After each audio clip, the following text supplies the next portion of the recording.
everyone. Welcome to my channel on how to cook. Tonight we're going to be making tacos and Jollof rice that is infused with Mexican flavors. Jollof rice is typically a rice dish that is synonymous with Africa. So tonight I'm going to give that a try. Let's go ahead and get started.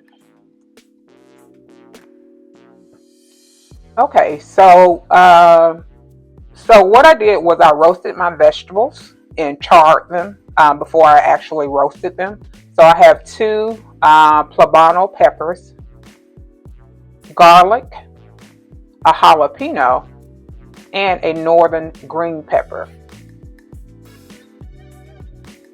Now I'll be using this for the Mexican season. I'll also be using two of those, some of the onions that I roasted, the red pepper, and tomatoes. So my goal here is to actually make tacos and Mexican jollof rice. I also have my herb seasoning. I have some Thai basil and cilantro.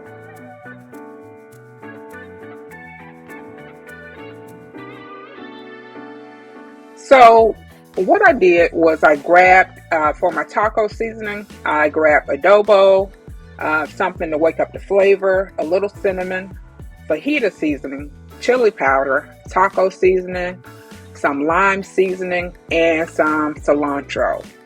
So this is the seasoning that I'll be using for my tacos. But before I get started, let me grab my dog a snack. Let me tell you, my dog loves Cody's carrots. I make them especially for him. He goes crazy. So let me grab a carrot for him. What night is it, Cody? It's Saturday night. It is Saturday night. Okay, Cody. All right, here we go. He loves these carrots, guys. But anyway, so back to what I was doing. So I went ahead and I blended, after washing my hands, I went ahead and blended my peppers and onions together as well as my garlic.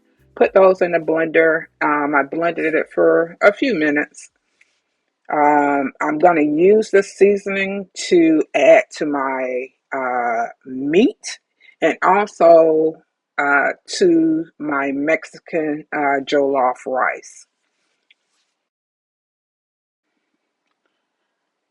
So the next thing I do is I grab two cast iron skillets. You could use whatever skillet you want to, but I grab the cast iron skillets is because I'm gonna be putting these my meat in the oven. So next I am cooking, making my Mexican tacos with carnitas, which is basically shredded pork. And I'm also using shredded steak. I did purchase this, the carnitas and the steak from the Asian market, but here shown is just the carnitas. So basically, I seared the carnita a little bit, and then I placed the carnitas along with the shredded steak, in the oven. And I let it cook for about maybe 15-20 minutes. So at this point, my carnita and my shredded beef have been in the oven for about 15 or 20 minutes. As you can see, it is very beautiful in my opinion. I have the shredded beef on the right and the carnitas on the left. So next thing I'm going to do now is I'm going to get ready to make my sauce for this dish.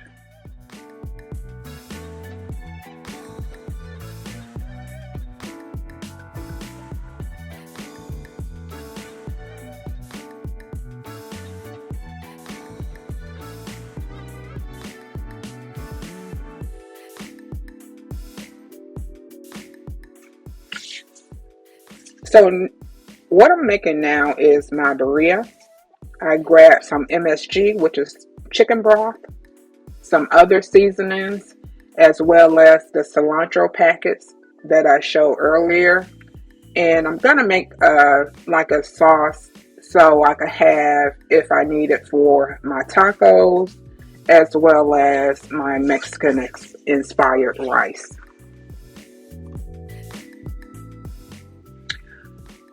So I added 2 cups of water, my MSG, and other Mexican seasoning. So I have this clear red liquid that I'll be adding in various places of my tacos and my Mexican jollof rice dish.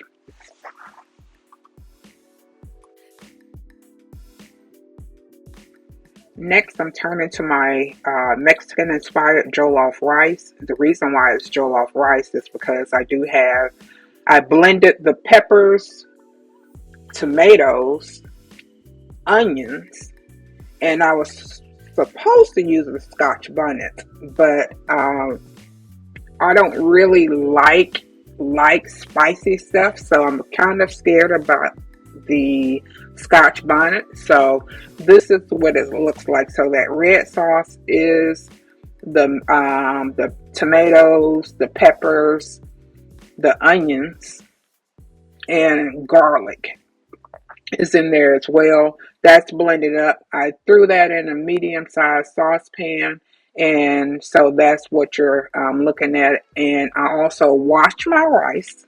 I washed my rice, and I added that to the mixture as well.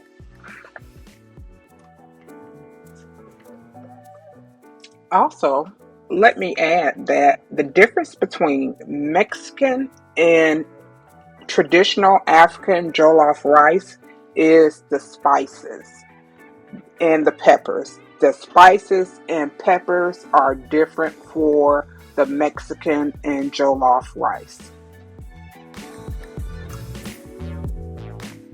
I tasted my rice dish, my jollof rice dish. I would just be honest, I don't have enough skill set to make jollof rice. I recognize this. So, what I decided to do was add the Mexican sauce, clear liquid that I created earlier to this dish to see if I could increase that flavor profile. So, if you know about my videos, I'm very critical of myself. Um, I'm not really sure if this is a one-hit wonder, but I didn't like it.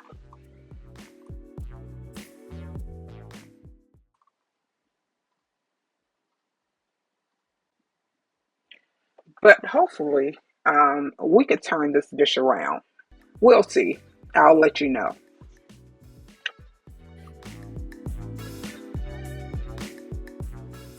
So next, what we're going to work on is our queso um, cheese dip. So I have some cream cheese here, some queso dip, evaporated milk, shredded cheddar quesadilla, and a red jalapeno that I got from the Asian market. I am telling you that Asian market is fabulous if you are a risk taker cook like I am. So I mixed that together. So I grabbed a medium-sized saucepan. I put it on low heat, and I throw in there the queso block cheese that I purchased earlier, the shredded cheese, evaporated milk, the cream cheese, and the red jalapeno. And let me tell you, if you're looking for a little bit of extra punch with your queso dip, try adding some cream cheese, evaporated milk, jalapenos, and garnishing it with cilantro. So I really am proud of how this dish came out. This particular dip came out, and I'm really proud of it. I like how it looks, and it actually tastes really, really good.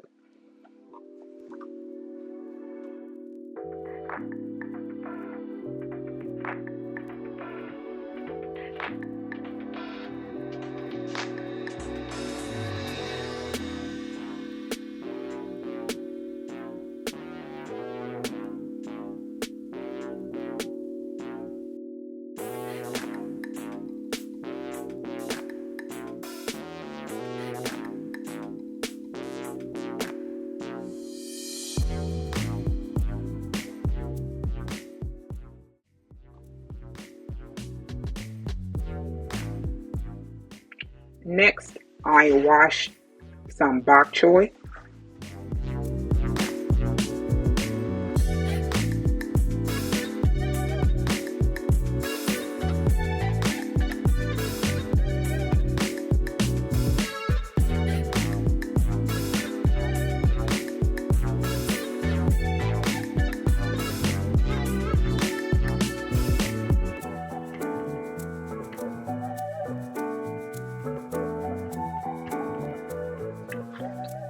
So what I decided to do was I cut my bok choy in half. I grab a jalapeno pepper, a whole jalapeno pepper, and I take my bok choy and that jalapeno pepper, and I'm gonna let that rest on a low simmer in a medium sauce pan that I created the clear red Mexican liquid in. So that's what you see here. And I'm just going to let that simmer for about maybe 10 or 15 minutes because I want my bok choy to be soft, but not too soft. Still kind of crunchy. So that's what you're seeing here.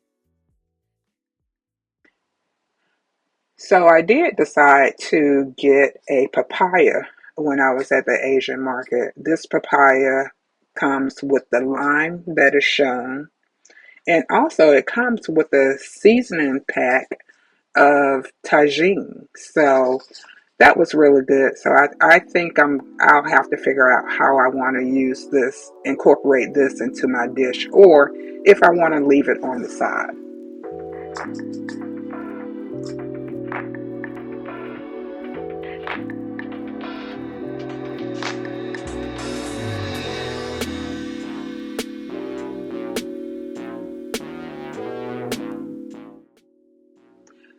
So this papaya was so beautiful. I just decided to slice it.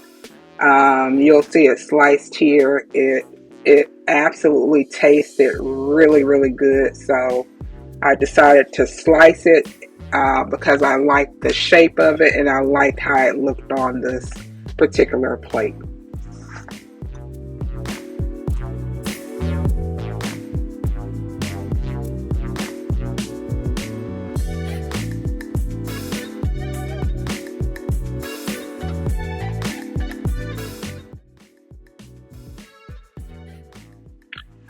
Then I thought, hey, I could use these papaya seeds on slices of lime. So that's what I did. I sliced up some limes and added the papaya seeds. So, and this is what I have here. I really liked how this looked, so I'm not mad at it.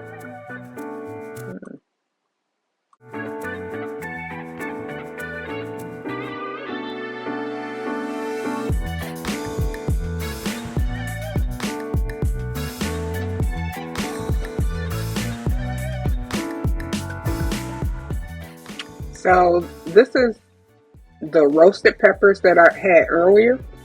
I sliced those and I sliced some Roma tomatoes. That's what's shown here.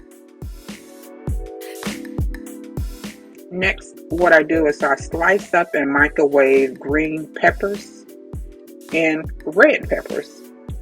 So I just put it in the microwave because, at this time I'm over it, okay? So here I have this is the bok choy with the jalapenos.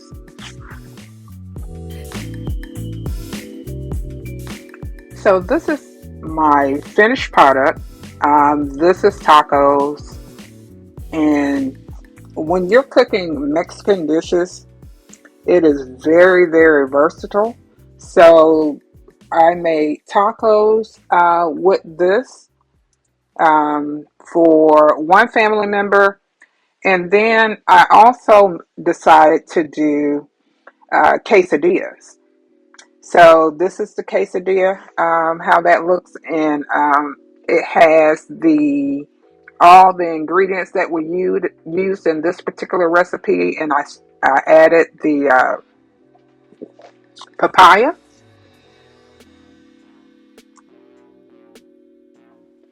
the tacos, and the quesadilla turned out really, really well. The meat had a nice flavor profile. So I was so proud of myself, I decided to treat myself to a dessert. So I grabbed 2 scoops of butter pecan ice cream. You could use vanilla or any type of French vanilla if you want to. The papaya, a slice of the papaya, a lime slice, and also I crumbled up some cashews. The sprinkling that you see on top, that is actually tagine seasoning that came with that papaya. And let me tell you about this particular treat right here. It was very, very good. So I would recommend this to anyone without a nut allergy. You can always leave off the nuts. But anyway, thank you for watching.